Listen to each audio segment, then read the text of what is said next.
explanation includes a reminder to all of you na kung di nyo kasundo si Alan, malamang kasundo nyo ako. So, if sarado ang pag-iisip nyo na si Alan nagpaliwanag, ako naman ang magpapaliwanag. Pagbigyan nyo naman ako. But what I'm saying is not new from what Senator Alan Cayetano expressed. And I have here copies of the constitutional verbatim debate on this provision.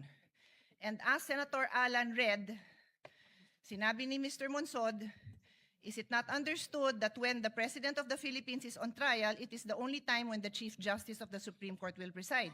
Is it necessary to say that the Senate President will preside during all other times? Ulitin ko yung tanong, kasi yun ang tanong natin today.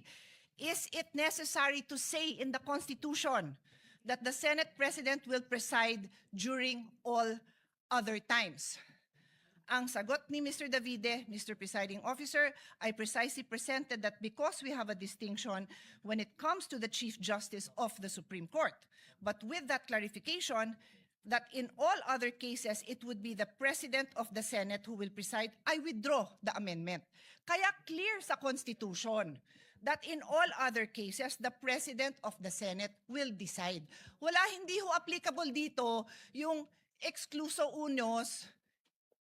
Hindi ko na-memorize yan kasi I graduated in 1991 and we took that up in 1987, but the phrase is, pag hindi kasama, excluded. Hindi po applicable yon.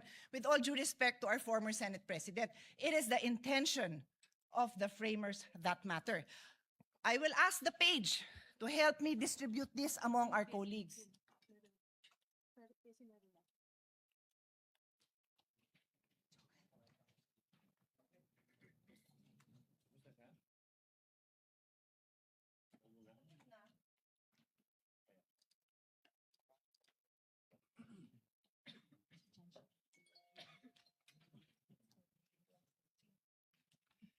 I have also asked our staff to actually copy. I am environmentally friendly, so ayoko sana ng papel.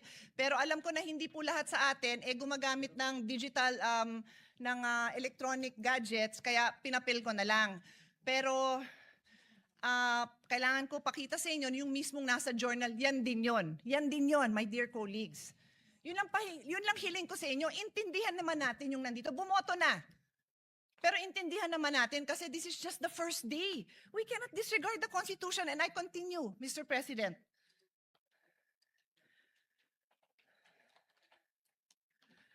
We have enough jurisprudence, more than enough, to explain to us, even in layman's term, what basic legal principles are.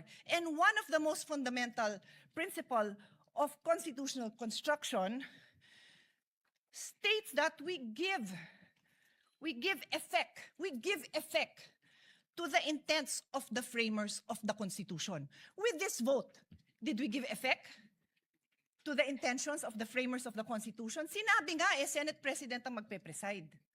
Hindi na siguro napakalaking bagay yon dahil kahit sinong ipalit nyo, maayos naman ang mga kasama natin sa colleagues. Sa colleagues natin, maayos naman. Di ho yun ang point. The point is, what are we required to follow? That's why may Constitution. And I will now state, for the record, a few cases that point out that this is what we are supposed to do. Give effect to the Constitution. Lambino versus Commission Election in GR number 174153, the Supreme Court looked explicitly to the Constitutional Commission deliberation to determine the nature of people's initiative. Because the text was debated, the court used the framers' explicit intention. I repeat, the court used the framers' explicit intention revealed in the plenary debates to prevent deceptive or misleading petition processes and establish a stringent full text requirement. So anong ginawa sa kaso? Tiningnan ang intent ng framers of the Constitution. Another case, Calderon versus Carale, GR number 9163. God bless his soul. Si Dean Carale was my dean. And Senator Imis as well. Senator Kikos as well. He was with my father in the University of Michigan. So pagbigyan nyo na ako a moment of remembering him. In GR number 91636, the court resolved a dispute regarding the president's power to make appointments without confirmation by the commission appointment. The court examined the historical and textual context of Article 7, Section 16 of the 1987 Constitution, noting that the clear and express intent of its framers was to exclude presidential appointments from confirmation except for those expressly mentioned. So, balik ko sa kasong to. What was the clear intention? That the Senate President presides. That is the clear intention. Dear colleagues, umpisa pa lang. I beg all of you, makinig naman tayo. Masumunod naman tayo kung ano yung sinasabing trabaho natin. The Constitution, the intention of the framers, and then the clear construct. O, another case. Gold Creek Mining Corporation versus Rodriguez. This is a very old case. So yung mga binanggit sa inyo, bago-bago pa yun dahil si Dean Carale, buhay pa naman as of the pandemic. So 2,000 plus. Ito, 66 Philippines, 259. So for lawyers and law students, pag sinabing Philippines, pag yan yung ni-record, alam mo ng 50s, 1940s, something like that. Justice Jose Abad Santos articulated the definitive rule. The fundamental principle of construction is to give effect to the intent of the framers of the organic law and of the people adopting it. Dear colleagues, I can stand here and read more cases to all of us. We have law students. We have freshmen law students, we have fresh graduate, we have bar reviewees listening to us. Tapos tayo pa lang, hindi natin mabigyan pahalaga ang very clear legal principles. Pati yung prosecution and defense, nakikinig. Sana po, huwag niyong abalahin yung oras namin. Bigyan niyo naman kami ng maliwanag na mga arguments ninyo because we are willing to listen. Pero colleagues, patunayan naman natin that we are willing to listen. Hindi yung pagpasok natin, nag-prejudge na tayo. Kasi sad to say, mukhang ganon. I tell you, there will be times I probably will not vote with the minority because I believe tama yung sinasabi ng majority. Sana po, yun ang pakita natin sa taong bayan. So, hindi ko na abalahin yung time dahil kakaupo pa lang ng bagong presiding officer, pero ang dami pang kaso that says, look at the intent of the framers of the Constitution. And today, we disregarded the intent of the framers of the Constitution. Magandang hapon po, gaya ng pag-uumpisa ng hearing na ito. We know the remarks of Senator P in connection with their explanation of vote. What is the pleasure of Senator Judge Soto? I'd like to explain my vote also, Mr. The President. gentleman may proceed and he has 2 minutes. I have Kindly be one line. mindful of the timer. I have one line to say. That's the reason I voted in favor. Because the minutes of the Constitutional Commission are merely research source. What is the pleasure of the Honorable Padilla?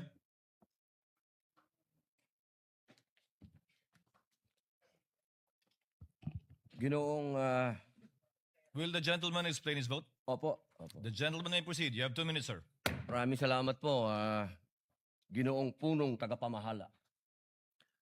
Mga mahal kong kasama, sa loob po ng 4 na taon na ako po ay ibinoto ng ating mga kababayan at nagsilbing senador, ako po ay naging tagapangulo ng komite ng Constitutional Amendments. At tuwing meron pong pagdinig, ang lagi po naming pinapatawag ay yung mga sumulat ng konstitusyon. Bilang sila po ang nakakaalam kung ano ang puso, ang diwa ng konstitusyon. Malinaw po na kung meron tayong pakikinggan, yung creator. Hindi po ba? Tayo naman po lahat ay naniniwala sa Panginoong Diyos, kaya tayo po ay naniniwala sa salitang creator, tagapaglikha. At ang lumikha po ng konstitusyon ay itong mga taong nabanggit sa ipinamahagi ng ating mahal na Senadora Cayetano. malinaw po dito. Nasabi na po sa English ito. Mainam po ay sabihin po natin sa Tagalog upang mas maintindihan po ng ating mga kababayan. Humingi po ako ng tulong sa Google kasi legal terms po ito. Hindi naman po ako nagtapos sa UP, hindi rin po ako nagtapos sa Ateneo, nagtapos po ako ng criminology at UP rin sa University of Prison.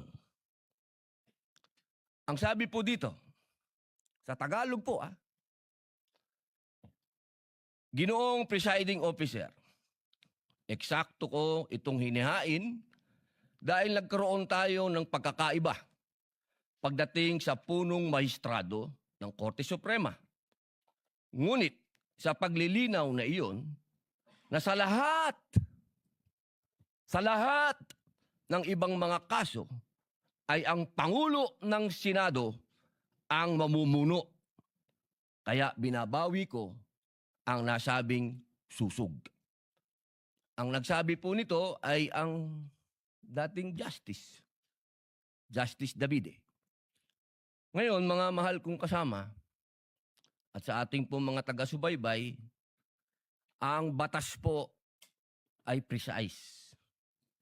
Hindi po ito pwedeng iba-ibahin o baluktutin. Kung ano ang sinabi lalo ng saligang batas, ay sana po ay panghawakan natin. Ngayon, sa loob po ng 4 na taong ko dito, lagi pong sinasabi yung tradisyon. Minsan, yung rules na yan, nawawala yan eh. Ilang beses na ho ako naguluhan dito dahil, teka, sundin natin yung tradisyon kaysa yung rules. 2 beses na po nagkaroon ng impeachment. Yung unang impeachment, ang nag-preside ay yung Chief Justice, yung kay Pangulong Estrada. Yung sumunod po, nandito na po ako nun. Ang nag-preside ay ang mahal na Bicolanong kaibigan ko, Senador Chis Escudero. Yun po kasi yung nasasabi sa saligang batas at tradisyon. Yun na po yung nangyari. Ngayon, gusto ko pong tanungin yung mga kasama ko sa majority. Personal na tanong po ito. Nung hinihikayat po akong sumama sa majority, isa lang ang sinabi ko. Kung si Senator Chis Escudero, ang kababayan kong Bicolano, ang gagawin yung Senate President, lilipat ako sa inyo. Ang hindi ko maintindihan, bakit ngayon pinipilit natin na ang ating presiding officer si Chis Escudero? Ba't hindi natin siya ginawang Senate President nun? Yun lang po ang tanong ko. Maraming salamat. The remarks of the gentleman is noted. Senator Marcos, what is your pleasure, ma'am? The lady may do so. You have 2 minutes, ma'am. Kindly be mindful of the clock. Yes, thank you very much. Ang sabi sa atin ng bata tayo, kapag mali ang umpisa, mali na ang lahat na susunod. Ayoko naman magkamali sa umpisa pa lamang na napakahalagang paglilitis na ito. Unang-una, paulit-ulit na nating sinaad na ang ating saligang batas ay hindi maaring baluktutin. At napakaklaro nito.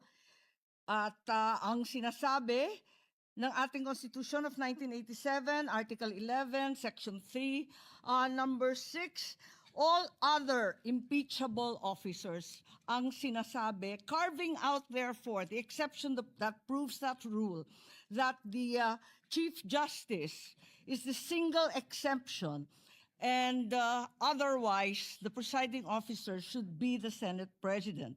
It is the exception that proves the rule. Palibasa na uso ang Latin, may kabaliktaran din sa kinote ni Senator Soto, expressio unius es exclusio alterius. Palibhasa, hindi naman in-exempt, ibig sabihin na laging dapat ang Senate President ang presiding officer. Ikalawa, nakita naman natin ang mga debate, ang listahan ng mga sinabi at paliwanag nung dating Chief Justice natin, si Mr. Davide, nung panahon, nung convention. Contextual reading and the thorough debate do not allow for any interpretation whatsoever. And we should abide by that.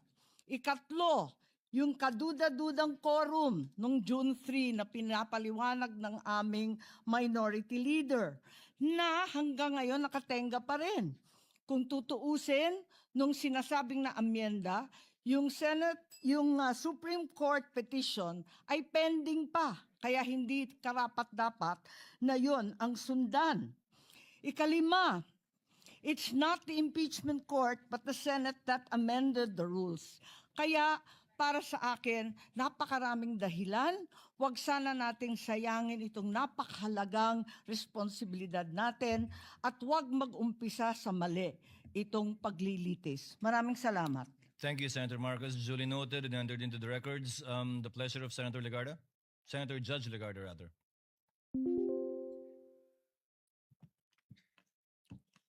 Thank you, Mr. Presiding Officer.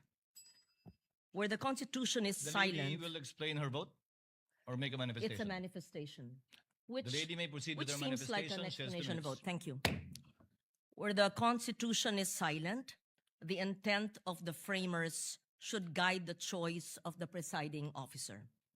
Any departure from the traditional arrangement must be approached with caution, as it may place the validity and the legitimacy of the entire impeachment in doubt. Mr. Presiding Officer, I also respectfully place on record that there is a pending challenge before the Supreme Court involving the June 3rd Senate proceedings, including the authority of the body then that adopted Senate Resolution number 430. This manifestation is made to place on record that we are not yielding our position in the pending case and is without prejudice to the final determination of the Supreme Court. Thank you, Mr. Presiding Officer. Thank you, Senator Legarda. The presiding officer would like to make a statement.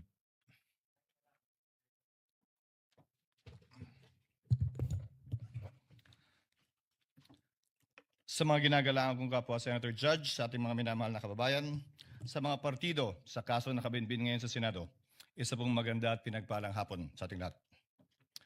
Sa araw na ito, muling gagampanan ng Senado ang isa sa mga pinakasagradong tungkuling iniatas ng saligang batas. Ang pag-upo natin bilang isang impeachment court para litisin at husgahan ang pangalawang Pangulo. Kinikilala ng ating saligang batas na may mga opisyal na may hawak ng kapangyarihan at pananagutan na napakabigat. Para sa kanila lamang itinakda ang impeachment bilang tanging paraan para sila ay panagutin. Article 11, Section 2 of the Constitution enumerates these officials: the President, the Vice President, the members of the Supreme Court, members of the Constitutional Commissions, and the Ombudsman. They are not ordinary public officers. According to the late former Senate President Juan Ponce Enrile, they hold, quote, the highest and most sensitive offices of government. They may be removed from office only upon conviction for offenses of the highest constitutional gravity: culpable violation of the Constitution, treason, bribery, graft and corruption, other high crimes, or betrayal of the public trust. Impeachment is a means to preserve constitutional government through the removal and disqualification, if so warranted, of an unfit official from a position of public trust. 5 opisyal pa lamang ang na-impeach ng Kamara de Representantes sa ating kasaysayan sa ilalim ng 1987 Constitution. Una, si dating Pangulong Joseph Estrada noong 2001 na ang paglilitis ay naungusan ng mga pangyayaring humantong sa EDSA 2. Ikalawa, si Ombudsman Mercy Gutierrez noong 2011 na nagbitiw bago pa man mabuksan ang kanyang paglilitis ng Senado. Ikatlo, si Chief Justice Renato Corona noong 2011 din na nilitis na patunayang nagkasala at inalis sa tungkulin ng impeachment court bilang punong mahistrado. Ikaapat, si dating COMELEC Chairman Andres Bautista noong 2017 bagamat nagbitiw siya sa pwesto bago pa man mapadala ang articles of impeachment sa Senado. At ikalima, si Vice President Sara Duterte noong 2025 Subalit ang nasabing articles of impeachment ay idineklara ng Korte Supremang null and void ab initio kung kaya't ito ay inarchive ng Senado. Siya ay muling na-impeach sa kasalukuyang taon at ngayon nahaharap sa paglilitis na ito. Ipinakikita lamang na maikling talaan ito na ang impeachment ay hindi isang pangkaraniwang kaganapan. Turing nga ng Korte Suprema, quote, "It is the most difficult and cumbersome mode of removing a public officer from office." Subalit, ang paglilitis na ito ay hindi lamang hindi pangkaraniwan, ito ay tunay na bukod tangi. Bakit? Una, si Vice Presidente Sara Duterte ang kauna-unahang opisyal na 2 beses na na-impeach ng mababang kapulungan.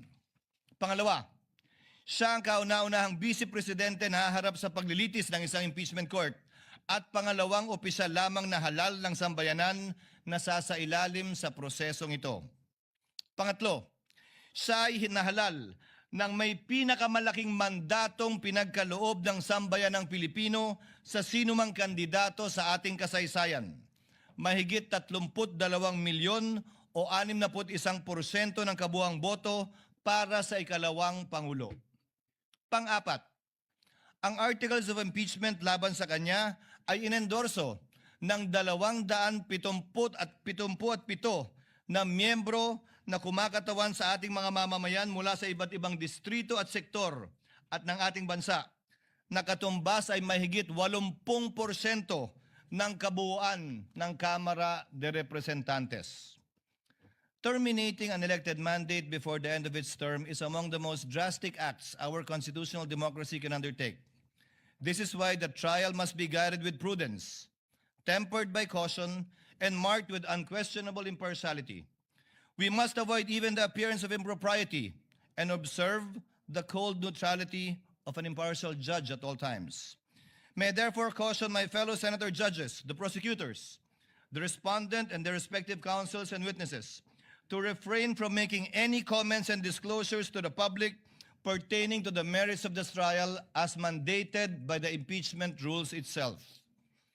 Let us heed the words of the Supreme Court that said, "Impeachment is not a chance to settle political scores.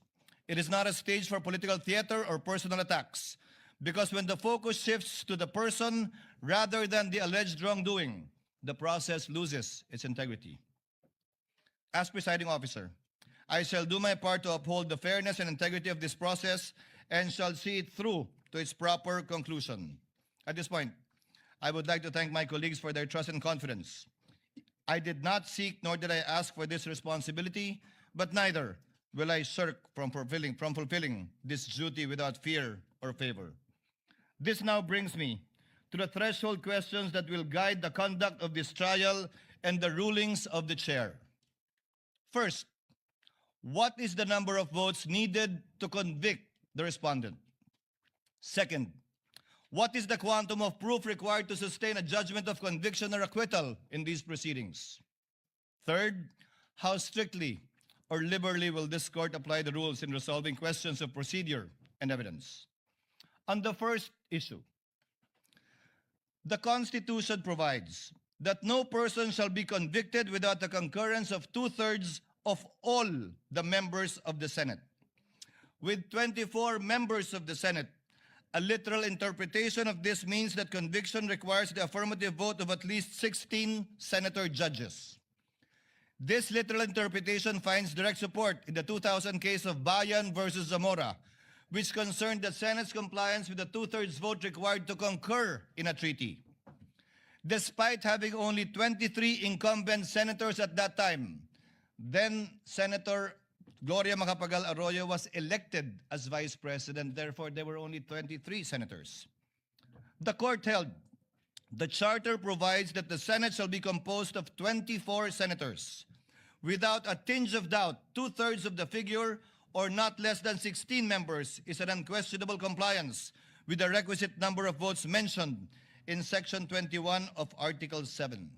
It behooves, therefore, all of us to observe the same fidelity with the Constitution in this trial, which affects not only the mere ratification of a treaty, but more so affects the substantial rights of the respondent, as well as the sovereign will of the people as expressed in the overwhelming mandate given to her. This is the prevailing law today. And whether we agree with it or not, we must abide by it. However, those who disagree are not without recourse, because this is without prejudice to the right of any party who holds a different view to seek judicial relief. And should the Supreme Court, who possesses the sole authority to interpret the Constitution by virtue of its power of judicial review, render a different ruling on this question other than what the chair has stated, this court and this representation shall faithfully abide by that ruling of the Supreme Court. On the question of quantum of proof, given that impeachment is a sui generis constitutional proceedings, the standards of proof that govern administrative, civil, and criminal proceedings do not apply.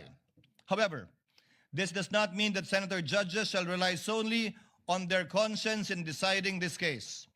No less that the Supreme Court also said that, quote, decisions regarding whether to acquit or convict must be based upon clear charges supported by sufficiently clear and convincing evidence.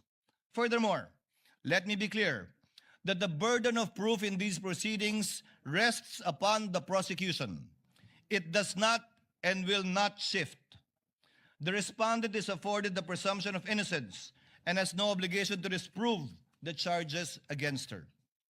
Finally, we turn to the application of the rules of court in these proceedings. Rule 1, Section 6 of the Rules of Courts provide that the rules shall be liberally construed in order to promote their objective of securing a just, speedy, and inexpensive disposition of every action and proceeding. We are also guided by the Supreme Court's Bench Book for Trial Judges, which reflects a long-standing principle of adjudication. In case of honest doubt about the admissibility of evidence, it is a better policy to rule in favor of admission and let the senator judges decide whether to give it little or no weight when deciding upon the case in the final outcome. But let me be clear. A liberal construction of the rules is not a license to ambush the opposing party, bypass due process, or introduce unverified evidence that would prejudice the fair and orderly conduct of this trial.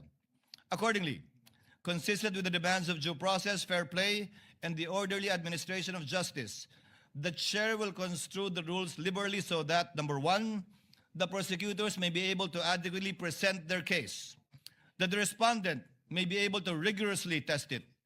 Number three, that the senator judges may be able to weigh the evidence for themselves. And fourth, so that the Filipino people may hear the whole and impartial truth regarding the allegations against the Vice President. Let us remember what our oaths requires us, to do impartial justice according to the Constitution and the laws. Hindi po tayo nandito upang itaguyod ang anumang pampolitikal na adyenda. Hindi tayo narito upang paglingkuran ang kagustuhan ng alinmang panig. Narito tayo upang alamin ang katotohanan at sa pamamagitan nito, mapairal ang hustisyang walang kinikilingan. Ang tungkulin natin bilang mga hukom ay hindi maaaring talikuran. Sa gitna nito, batid ko ang mga problemang kinakaharap ng ating bayan na patuloy natin dapat pa ring pagtuunan ng buong pansin at hanapan ng solusyon. Tayo ay mga senador bago tayo umupo bilang mga hukom at mananatili tayong mga senador na patuloy na magsusumikap na tugunan ang mga pangailangan ng ating mga kababayan bilang Senado at hindi mababago ito. Kaya't aking hiling at dalangin na huwag sana malunod ang diwa ng pagkakaisang nagbigay sa atin gaano mang katindi ang mga debate at pagtatalo sa hukumang ito. Dahil anuman ang magiging kalabasan ng paglilitis na ito, laging kinakailangan ang Senadong nagkakaisa. Dalangin ko po na sana pagkalubad tayo ng katatagan, karunungan, pagpapakumbaba at pag-unawa upang magampanan nating lahat ang ating tungkulin bilang mga hukom. Pagpalain na po lahat sana tayo ng poong may kapal. Maraming salamat at magandang hapon po.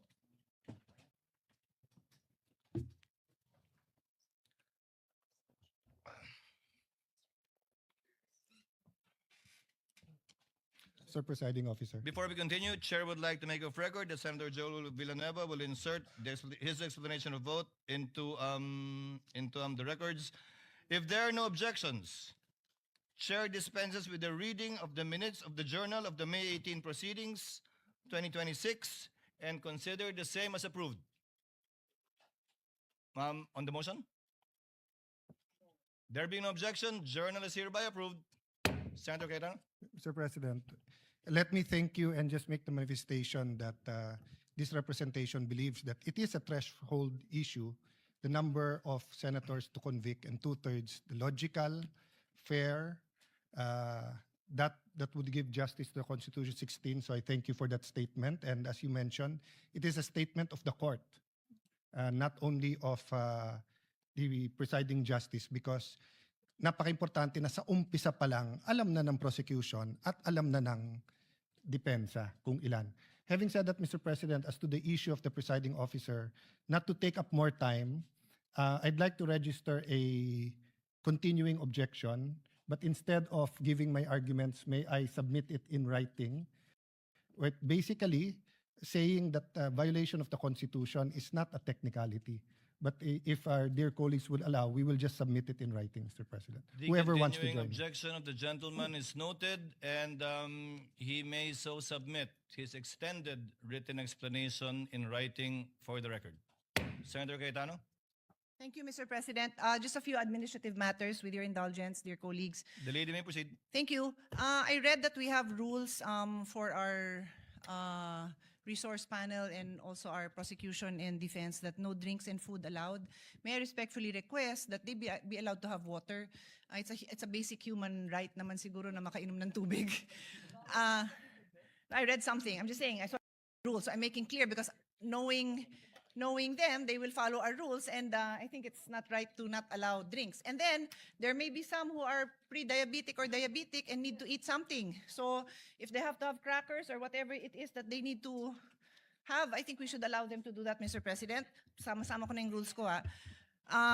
And then they should also be allowed to have a bathroom break. I don't want them to also, may ibang klaseng sakit naman yung hindi nakakapunta sa banyo, so may automatically be allowed. I think they're responsible enough to, they're a whole team. There's like a dozen of them here. And then finally, sitting is the new smoking. May we also allow them without them having to ask for permission to stand up, stand in the back, and to stretch their legs, because it is not healthy to be sitting down for 2, 3, 4 hours, and I think our hearings will go on for a long time. So that's my humble submission for the health and wellness of our prosecution and defense panel. Thank you, Mr. President. Noted, and we will discuss the matter with the parties. Senator Pangilinan. Yes, Mr. President, if I may be likewise allowed to submit a written explanation of my vote, particularly on the matter of referring to the Constitutional Commission when the debates of the Constitutional Commission, Mr. President, where I believe there is a contrary opinion, which the Supreme Court, in fact, ruled in previous rulings, the Chavez case, Mr. President, for the records. Noted, the respondent will get that today. Thank you, Your Honor. The comments of both counsels of the parties are duly noted and entered into the records. Chair would like to apologize to Senator Cayetano, who has been waiting for quite some time.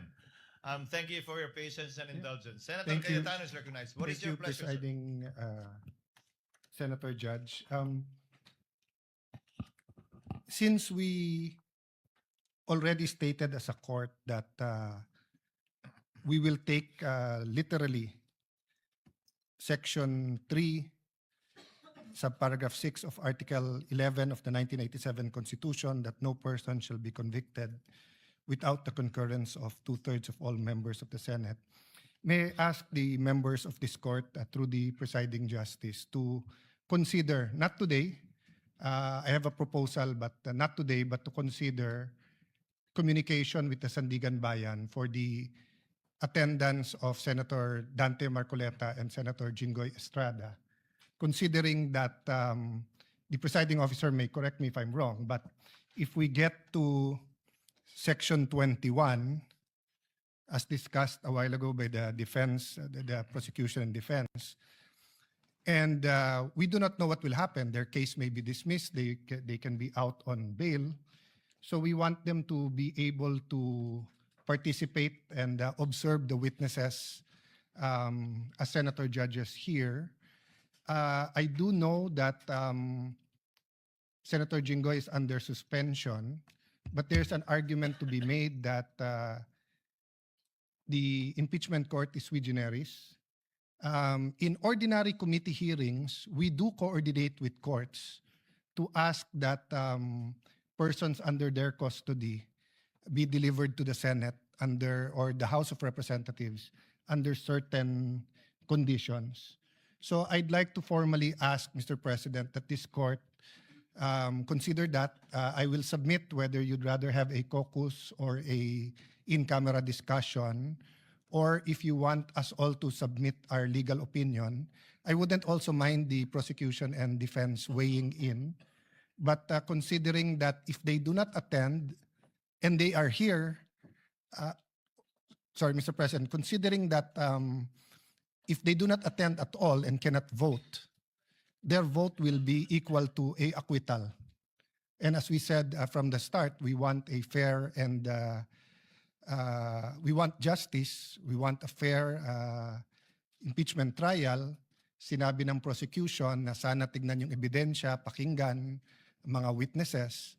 So kahit gawin to ni Senator Marcoleta at kahit gawin to ni Senator Jinggoy, and of course this is my personal opinion that may politika sa pagpapakulong sa kanila. That's my personal view.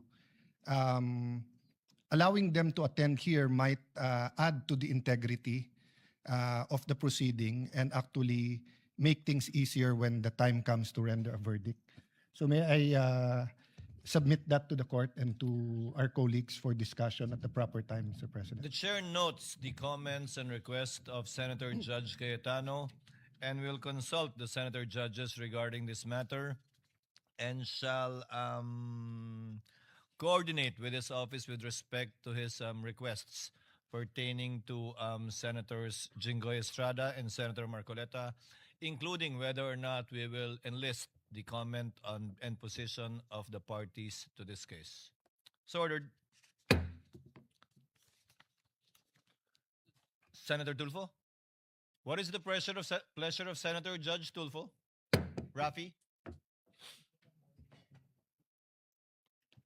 Mr. Presiding Officer, as far as I'm concerned, I would allow siguro mag-monitor yung mga si Senator Jinggoy, Senator Marcoleta.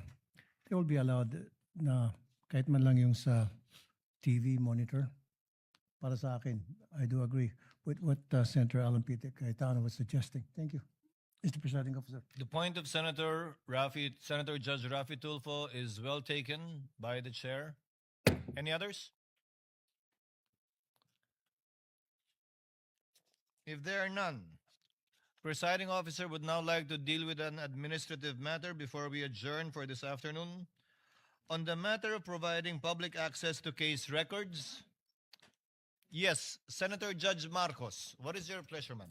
Yes, Presiding Officer, may I request an update? As I recall, during the pretrial conference, there was disagreement on how to go about the markings on the various documents, and among the thousands of pages that we have received in evidence for the trial, it apparently was resolved that the counsels would place their initials on the evidence. Is that correct? Is that still what stands today? And each party would take their respective evidence or files and present the same during the trial to guarantee that the same evidence would be presented. Is that correct? That is correct, with the exception of some, I think, documents that where the original was not presented, which is being corrected, I think, by the parties as we speak. Are we in fact in receipt as judges of all these thousands of pages? Dahil ako, simple lang hinahanap ko yung affidavit of investigation, yung dalawang NBI na unang testigo na sana haharap ngayon, nakita ko sa libu-libong pahina na sinubmit, mali-mali ang pagka-annex ng AOI, hindi ko talaga mahanap. Tapos, ang sabi doon, Annex G. Pero nung kinalkal ko yung Annex G, hindi naman affidavit yun, kundi disbursement voucher or something like that. Kaya, hindi ko alam kung nag-provide ba talaga ang clerk ng Senate ng records as marked during pre-trial at kung pinal na talaga ito at pag-aaralan natin. At this point in time, Your Honor, documentary evidence as of yet has not been formally offered and therefore has not been turned over to the court. Neither has it as of yet been identified by a witness to authenticate the same and to be allowed admission into the records of this court. That time will come once the prosecution presents their witness and identifies the piece of evidence. That will be the proper time, perhaps. that the good Senator Judge can ask for a copy because the lady might want to ask questions of the witness should that time come for the witness to testify as to the document marked previously erroneously or rightfully by either party. Yes, precisely. Thank you very much, Presiding Officer. We wish to prepare for the three first witnesses, and we're unable to access any of their affidavits or other documents. Thank you. Duly noted and entered the records. What is the pleasure of Senator Judge Padilla? Ginoong tagapamahalang hukom, gusto ko lamang pong sundan yung sinabi ni Senator Judge Alan Peter Cayetano at magpasalamat po kay Senator Judge Raffy Tulfo. Gusto ko lamang pong linawin na ang hinihingi po namin kung hindi man makapag-participate dahil sinasabi nga po ay ipinagbabawal silang makapag-participate at bumoto si Senator Jinggoy Estrada at Senator Judge Marcoleta. Ang hinihingi po namin ay makapunta po sila dito bilang observer. Hindi lang po basta monitor. Yun lamang po. Maraming salamat. Noted at the proper time we shall discuss this matter and settle it as a court or in caucus. There being no other Senator Judge who wishes to make a manifestation, comment, and/or motion, Chair would now like to dispose of an administrative matter. Consistent with Article 2, Section 28 of the Constitution on the policy of public disclosure in matters involving public interest and to give life to the directive under the rules to open the impeachment proceedings to the public, the court hereby directs the clerk of court to create the necessary internet web pages to allow the electronic records of impeachment to be made accessible to the public through the Senate website, whereby all pleadings, memoranda, motions filed by the party shall be uploaded, including the journal of the proceedings after it shall have been approved by the impeachment court. Yun lang po siguro yung madedelay ng konti dahil kailangan aprubahan muna ng impeachment court yung journal bago po namin ma-upload sa website. Yes, what is the pleasure of Senator Judge Bam Aquino? Yes, Mr. President. On this note, firstly, we'd like to second and congratulate this move of the impeachment court to make all of the evidence available to the public. May we know in how many days will the clerk of court make this evidence available to the public, Mr. President? They've started, but they have not completed it yet. As Senator Judge Marco said, the documents are voluminous. I think it covers until 9Q, if I'm not mistaken, initially, when it was marked. About more than 10,000 documents. Mr. President, of course, in the same way, if this is made available to the public 6 months from now or 1 year from now, that defeats the purpose of having this made public. No, that will not happen. Yes, may we get a commitment from the clerk of court as to the delay by which presented evidence is made public, Mr. President? No.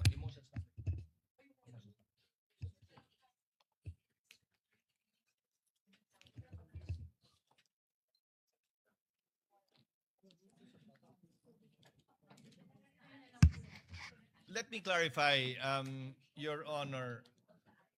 I believe the articles of impeachment as well as its annexes have been uploaded. The answer as well as its annexes have been uploaded. And most of the exhibits that were marked, not all, are annexes of either the impeachment complaint and or the answer. Can the chair give you an update before the week is over as to a realistic timetable to upload in real time already? Again, except for the journal, which we need to approve. So we cannot upload the Wednesday transcript or journal until we meet again on Monday and approve the journal of Wednesday. So that would be the only delay, if at all, in uploading it. That should be the only delay. So if I take it correctly, Mr. President, the clerk of court will endeavor to upload all of the presented evidence in real time at the soonest possible time, except for the journal, which needs approval of the body. That is correct, Your Honor. Thank you, Mr. President. Senator Judge Cayetano Alan. Presiding Senator Judge, just a clarification. No? So no problem with complete transparency with any public records. But when we talk about evidence, di ba precisely that's why we want a fair trial, due process. There's a process wherein the prosecution shall present the evidence, then they will offer it. And then if there's a question as to the relevance or if it is prohibited, for example, if a evidence presented is a fruit of the poisonous tree, will we upload that?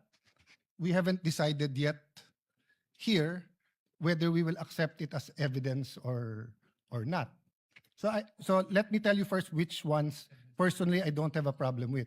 Don't have a problem with the public records in general being completely transparent. I have no problem with senator judges given time to review everything, and I assume we're all trained to consider only the evidence that is later on admitted, offered and admitted. So my problem is that, for example, no, if someone offers now, between now and the trial, wiretapped recordings, do we upload that when we have not made a ruling yet on that? So I just want to be clarified on that. The chair will clarify. As the chair said earlier, only the pleadings, motions, and memoranda filed by the parties, and insofar as the exhibits marked are concerned, only those attached as annexes to either the articles of impeachment and or the answer to the impeachment complaint. Insofar as documentary evidence is concerned, it will only be admitted, and if at all admitted by the court and published once formal offer has been made. Until such time, we will not publish any documentary evidence even after being identified by a witness, because it is the formal offer that will determine its admission by the court after the Same party thing, rests. just to clarify, same with if we do issue a subpoena, duces tecum. The subject matter of the subpoena will not be published, but the motion for the issuance of a subpoena Thank you. will. Thank you for that clarification. Thank you, Your Honor. Senator Judge Erwin Tulfo is recognized. What is your pleasure, sir? Thank you, Mr. President. Thank you, Mr. Presiding Officer. Just want to be clarified. I need a clarification, Mr. Presiding Officer, with regards to this Anti-Money Laundering Council documents or pieces of evidence that will be submitted here. Will it be okay if we tackle this in public, or shall we tackle evidence from the AMLAC during an executive session? I believe this is under the bank secrecy law, or we can tackle it because this is an impeachment court, Mr. Presiding Officer. What we will debate upon, if at all, on the scheduled date to be set by the chair is a debate on whether or not to issue the subpoena duces tecum ad testificandum in relation to AMLC records, not the actual records yet. Once it is granted by the court and is issued, it will have to be presented by the parties. We cannot tackle and discuss it in executive session, because anything and everything discussed in executive session cannot be revealed into the public and used by this court. Secondly, it can only be, if at all, revealed by a unanimous vote or consent by all the senator judges, which effectively hog ties that piece of evidence if we discuss and talk about it only in executive session. Whether or not it is to be made public, whether or not it can be legally obtained, will be decided by this court after hearing the oral arguments of the parties. Thank you for that clarification, Mr. Presiding Officer. What is the pleasure of Senator Judge Villanueva? Yes, Mr. President. Considering that we have been tackling and asking of pieces of evidence, I think there's a lot of questions with regard to the mahiwagang BIR box, Mr. President.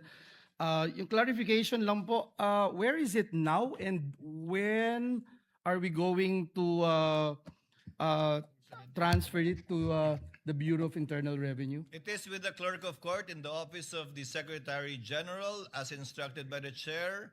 It should be sent back to the BIR by tomorrow morning in the condition that it was received, meaning sealed. The same. Thank you, Mr. President. Any other manifestations or motions on the part of the senator judges? Senator Judge Ontiveros is recognized. What is your pleasure, ma'am? Salamat po, Mr. Presiding Officer. Just to make a brief statement in support of the ruling recently proclaimed by the presiding officer on executive sessions. Thank you, if I may, Noted Mr. and Presiding entered into the Officer. records. And just to add a little bit of that, Lady, may Mr. proceed. Presiding Officer, thank you. The executive session is only for Congress acting in its usual legislative functions, and impeachment trials do not contemplate executive session. So I join with the presiding officer in the call that he made, which I believe is the default also of this impeachment trial court for transparency as a general rule and as a default. Salamat po, Mr. Presiding Officer. Thank you, Senator Judge Ontiveros.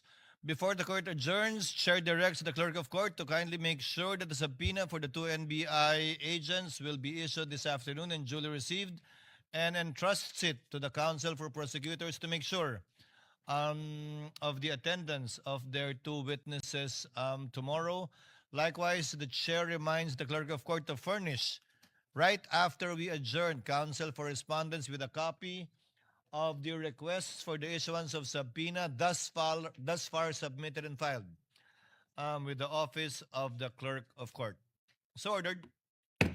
There being no other business to discuss, the trial is hereby adjourned until 2 p.m. of Tuesday, tomorrow, July 7, 2026.